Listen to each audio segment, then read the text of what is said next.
Big Boss show பார்க்கும்போது உண்மையாவே மனசு அவ்வளவு பதட்டமா இருந்தது. அந்த இடம் எவ்வளவு சேஃபான இடம்னு எனக்கு தெரியும். பட் அந்த இடத்துல இந்த மாதிரி ஒரு 2 ஆட்கள் இருக்கிறதுனால என்னோட ஃப்ரெண்டு உண்மையாவே உள்ள சேஃபா தான் இருப்பாளா அப்படிங்கிற ஒரு குழப்பமே என் மண்டக்குள்ளார வந்துருச்சு. That how this people behave. இவங்க 2 பேரையும் எப்படி சொல்றது, டிஃபைன் பண்றதுன்னு எனக்கு தெரியல.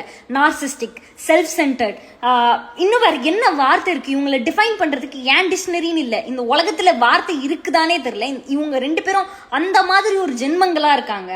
ஒருத்தவங்கள ஒரு டாஸ்க்குக்காக அந்த கார்ல இருந்து நீ கீழே தள்ளி விட்ட, சரி.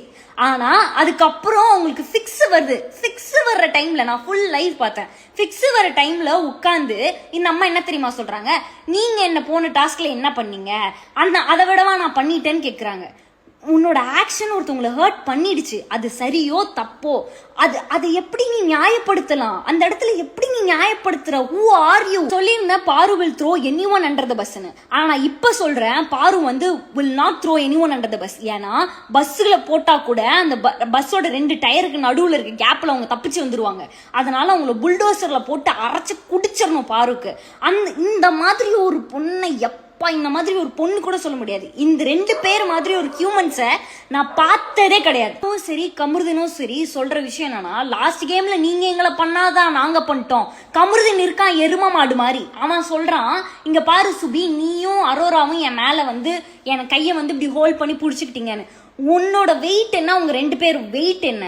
ஓகே, உனக்கு ஹர்ட் ஆகுதுன்னு சொல்றியா, சரி ஓகே நியாயம். அப்போ உனக்கு ஹர்ட் ஆகும்போது ஒருத்தவங்க உனக்கு கண்டுக்காம நீ போய் அலறனா, அதே தானே இப்ப நீ இன்னொருத்தவங்களுக்கு பண்ற. How do you have the heart? என்ன ஒருத்தவங்க கஷ்டப்படுத்திருக்காங்கன்னா அந்த இடத்துல நான் இன்னொருத்தவங்களை வச்சு பார்க்க மாட்டேன். அப்ப நீ யாரு? நீ எந்த மாதிரி ஒரு மனுஷன்? இந்த இவ்வளவு பிரச்சனை நடந்துகிட்டு இருக்கும்போது நடுவுல வந்து அவங்களுக்கு ஃபிக்ஸ் வந்த உடனே சபரியா இருக்கட்டும், வினோதா இருக்கட்டும், டாஸ்க் ஆகுது ஒன்னாகுதுன்னு எழுந்து வந்த விதம் உண்மையாவே எனக்கு வந்து ஹார்ட் டச்சிங்கா இருந்தது. I felt very bad and very guilty. சபரியை நம்ம உள்ள போய் இந்த மாதிரி பேசிட்டோமே, இந்த மனுஷன் இப்படி இருக்காரேன்னு எனக்கு அவ்வளவு கஷ்டமா இருந்தது. இந்த மாதிரி ஒருத்தவங்களுக்கு நடக்கும்போது நான் அந்த இடத்துல ஒரு ஹியூமனிட்டி சூஸ் பண்ணது. எனக்கு அந்த மனுஷன் மேல ஒரு பெரிய ரெஸ்பெக்ட் வந்துருச்சு.